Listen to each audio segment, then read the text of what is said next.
మీరేం మాట్లాడుతున్నారో మీకు అర్థమవుతుందా? మేమంతా ఆలోచించే ఈ నిర్ణయానికి వచ్చాం ప్రమీల.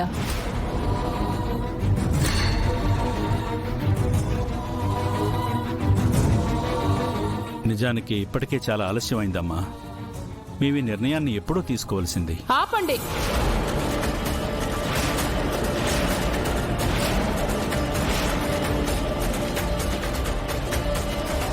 నా కోడలు గురించి నిర్ణయం తీసుకోవడానికి మీరెవరు?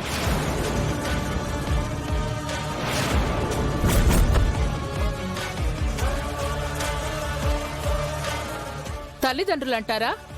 అది పెళ్లికి ముందు వరకు. ఇప్పుడు తను నా కోడలు. నా కోడలు మీద మీకెలాంటి హక్కు అధికారాలు లేవు.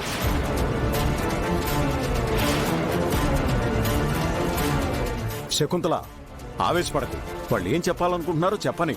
ఇంకా ఏంటండి వాళ్ళు చెప్పేది మనం వినేది? మన భాను స్థానంలో వేరే ఎవరినో తీసుకొచ్చి ప్రమీలకి పెళ్లి చేస్తారంట. దానికి ఒప్పుకోమంటారా? దానికి నేను చచ్చినా ఒప్పుకోను.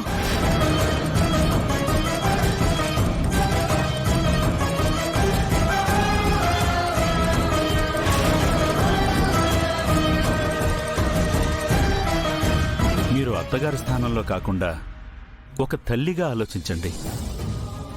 ఇదే మీ అమ్మాయి అయితే తన కర్మకి తన్నలా వదిలేస్తారా? నాతో వితండవాదం చేయకండి. మీకెంత ధైర్యం ఉంటే నా ఎదురుగా నిలబడి నా కోడలికి వేరే పెళ్లి చేస్తామంటారు? చూడండి, మా అమ్మాయిని మాతో తీసుకెళ్ళడానికి మీ అనుమతి అవసరం లేదు.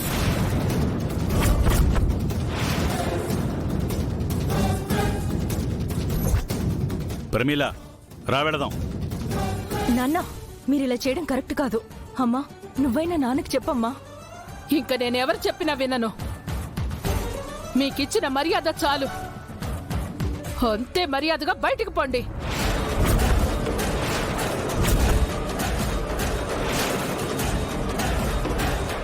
శకుంతల, ఇంటికొచ్చిన వియ్యంకులతో ఎలాగైనా మాట్లాడేది? బియ్యంకులన్న మర్యాద ఉంది కాబట్టే మర్యాదగా బయటికి పోమన్నాను. లేదు అంటే మెడ పట్టుకుని బయటికి గెంటేదాన్ని.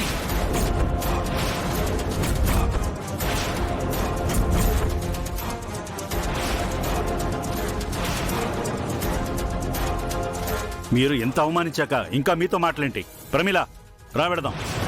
నాన్న, ప్లీజ్ ప్లీజ్ నాన్న. నా మాట వినండి. ఒక్క నిమిషం ఆగు బాబు. అలా కాదు. ఎంత అవమానం జరిగాక నేను ఎందుకుండాలి ఇక్కడ? ఆ తర్వాత మీ ఇష్టం. ప్రమిళ, ఒక్క నిమిషం మీరు రండి, నాతో రండి ప్లీజ్. బయటికి రండి.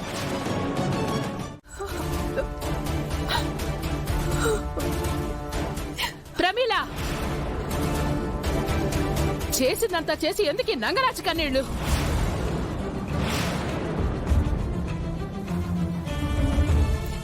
నేనేం చేశాను అత్తయ్య గారు? మీ అమ్మ నాన్న నీ పెళ్లి గురించి మాట్లాడడానికి వస్తున్నారన్న విషయం నీకు ముందే తెలిసి వాళ్ళని రమ్మన్నావు కదా? లేదత్తయ్య గారు, దేవుడి మీద ఒట్టేసి చెప్తున్నాను. అమ్మ నాన్న మనసులో ఇలాంటి ఆలోచన ఉందని నాకు తెలీదు. నాకు తెలుస్తుంటే వాళ్ళని అసలు రానిచ్చేదాన్నే కాదు. ఇది నేను నమ్మాలా?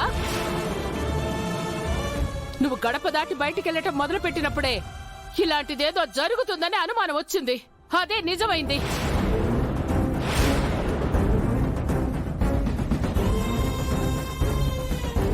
లేదత్తయ్య గారు, నా మనసులో ఇప్పటికీ భానుగారే ఉన్నారు.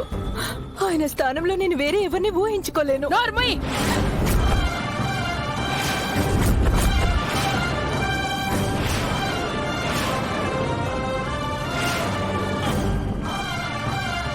నా కొడుకు పేరెత్తే అర్హత కూడా నీకు లేదు. నీ నిజస్వరూపం తెలిసి వాడి ఆత్మ ఎంత బాధపడుతోందో.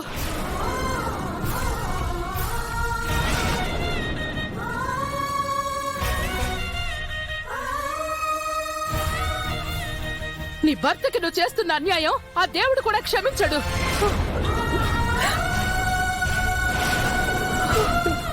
శకుంతల, ఏమైంది నీకు? ఎందుకు ఇలా అర్థం పర్థం లేకుండా మాట్లాడుతున్నావు? కోడల్ని ఎందుకు ఇలా బాధ పెడుతున్నావు? ప్రమీలకు మరో పెళ్లి చేసుకునే ఆలోచన లేదని చెప్తోంది కదా.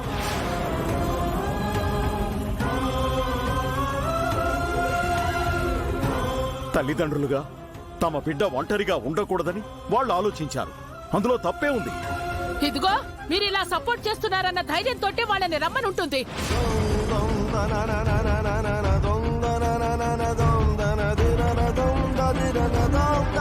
బాగుందండి, చాలా బాగుంది.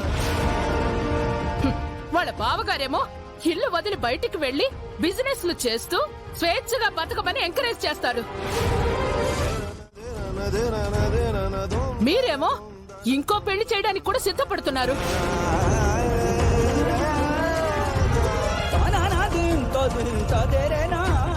మీరంతా కలిసి నా బానుని ఇప్పుడు చంపేస్తున్నారు.